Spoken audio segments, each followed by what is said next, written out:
WXII 12 News at 6 starts right now. Freezing rain and a possible wintry mix. A number of school districts are already on standby for closures or delays for Friday morning. A woman makes up a story about being kidnapped, all to steal a truck. What else deputies tell us about the case that led to a chase across county lines? 400 acres and growing. Details on a major expansion of the Greensboro Science Center, plus why the CEO says what they're going to be bringing to the table and how it will be like Tanglewood on steroids.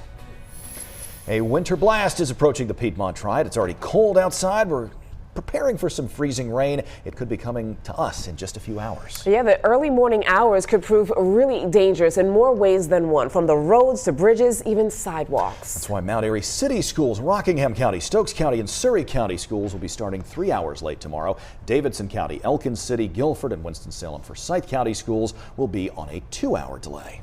For all of the school and business closings in the Piedmont Triad, we've got you covered on our website, WXI12.com. And we also have live team coverage tonight as cities and areas all across the viewing area prepare for slick conditions. Kirsten Gutierrez is out in Winston-Salem to tell us what police say are the best ways to stay safe during morning commutes. We'll get to her in a moment. I want to start though with Chief Meteorologist Lainey Pope to let us know when we're expecting to see the worst of this. Lainey. Well, over the next several hours, it is dry, so you are welcome to get out, of course, move about, no problems on the roads, no precipitation. It is around midnight or later that we'll have to deal with it. It is 37 degrees, though the temperatures managed close to 40 earlier.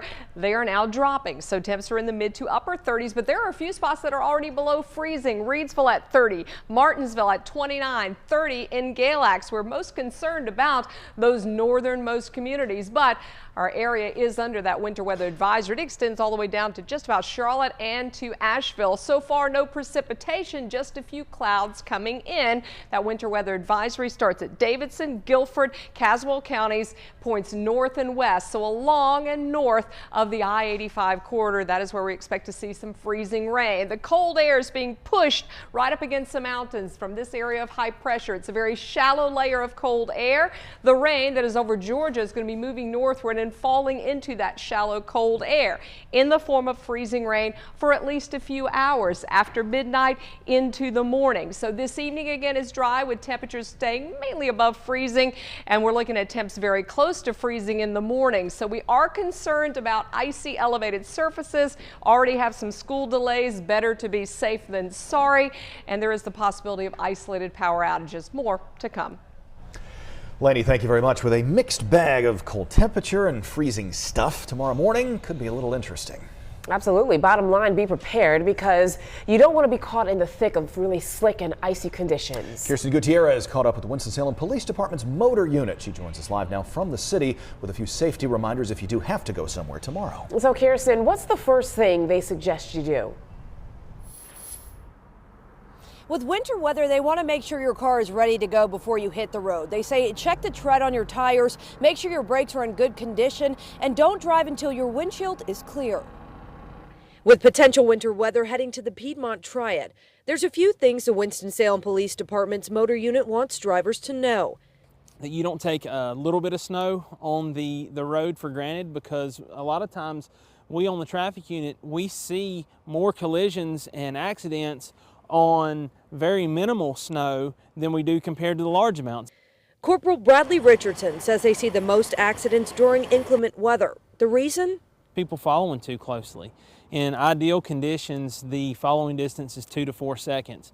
When it's sleeting or snowing, or if there's, even just a little bit of ice on the roadway, we recommend that the following distance double or increase to 4 to 8 seconds. If you hit a patch of ice, he says don't slam on your brakes or panic. Just follow the way your car is sliding. Your back end starts to skid or fishtail to the right. What you want to do, you naturally want to steer to the right, and that way it'll help your vehicle hopefully catch traction and straighten itself up if you do that.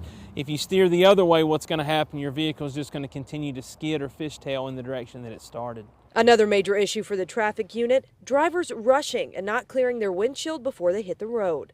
If there's fog on your windshield and maybe there's little to no visibility and you're in a hurry to get to work and you're driving, it's essentially like driving with a blindfold on. you have no visibility, and you may know that how your neighborhood goes, but you never know if there's a child crossing the street or if there's another vehicle pulling out of that intersection. Richardson suggests waking up early when inclement weather is expected. Go ahead and prepare for the worst and be ready for when the winter weather comes. Another suggestion when you're heading to work tomorrow is to have 2 routes in mind just in case your normal way to work is too dangerous to drive. Live in Winston-Salem, Kirsten Gutierrez, WXI 12 News. Some good things to think about, Kirsten. Thank you. Next to crime, a woman is accused by police of pretending to escape a kidnapping in order to steal a truck. She then led police on a chase through 2 counties. Before they caught her, deputies say Virginia Saavedra also struck a patrol vehicle with the stolen truck, tried to flee on foot, and then gave a bogus name. She is facing 10 charges all told, including felony assault with a deadly weapon on a government official. Deputies say more charges are still pending. Tonight, she's being held at the Randolph County Detention Center. Her bond set at $150,000. Her first court appearance is set for tomorrow. The High Point Salvation Army's Center of Hope Family Shelter is back open just in time to help people get out of the cold and the yuck overnight. More than 3 months ago, it had to close because of flash flooding. There was quite a bit of video from the aftermath of that storm back in August, but as you see now, things look pretty good. Building is badly flooded. The roof was damaged, but you can't tell now. Salvation Army leaders say they are awfully grateful that the renovations are just about finished and the beds look set to go. Oh, it's always important, just like I said, with just the weather condition, with the frigid temperatures, we really wanted to make sure we were able to find, have a safe, warm place for these families. So we're really excited just about meeting our deadline and having, families will be able to come back into our facility by Christmas. Still a little bit of damage at this point in the administrative offices. They're working to get that taken care of as soon as possible. We've been talking a lot about cold temperatures and the winter, but let's look ahead to the spring. Construction is going to start on the 400-acre expansion of the Greensboro Science Center. It's really cool. The Battleground Parks District has been in the works for more than a decade. Details of this proposal for the first phase include a zip line, the largest carousel in the southeast, and an amphitheater. The center's CEO says that these additions will help change the reputation of Greensboro as a tourism destination. When I got here 15 years ago, about 70% of our attendance was Guilford County, which is great. Now we've flipped it. About 70% of our attendance is coming from outside of Guilford County. We have zip codes registering from every county in North Carolina, and believe it or not, every state in the nation, because when people bring their families here, we're a destination for them to go. Reporter Meredith Stutz was at the Greensboro Science Center this morning and did some exploring. To take a walk with Meredith through where the new expansion will be, head to our website, WXII12.com. There are 2 new members of the Forsyth County Sheriff's Office tonight, and they both have tails. Sheriff Bobby Kimbrough swore in Canine Ranger and Canine Vader alongside their handlers. Ranger is a 2-year-old German Shepherd certified in tracking and trailing along with apprehension and narcotics detection. Vader is also 2 years old, a Dutch Shepherd. He's trained to detect explosives.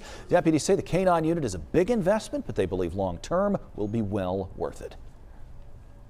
Just the dog and the course is around $20,000 per dog, and then it's an investment, but it's one area of law enforcement that we can actually make money with them. With the drug seizures and the money that we find out of them, we can actually recoup that money in the work that they do. And Vader is currently the only explosives detection canine in all of Forsyth County. Happening now at High Point University, the 9th annual Community Christmas Celebration. This is a live look at the campus, decked out in all festive lights out there. There is actually a petting zoo. If you look really, really closely, if you squint, you can see the train ride, a life-size nativity scene, performances by local schools and even church choirs, and of course, a visit from the one and only Santa himself. The celebration started just a little while ago and continues tomorrow. Well, by this time next year, a new holiday display is scheduled to be lit up in the Piedmont Triad. The Greensboro Science Center says it's creating a rival to the Tanglewood Festival of Lights attraction in Clemens. This one, the one in Greensboro, will be called Winter Wonder Lights. The CEO says, think Tanglewood on steroids. People would be able to walk rather than drive through this lights display. The Greensboro Science Center says it's planning to keep that attraction up for 40 days as the way to boost the economy during the typical winter months when things get a little slow.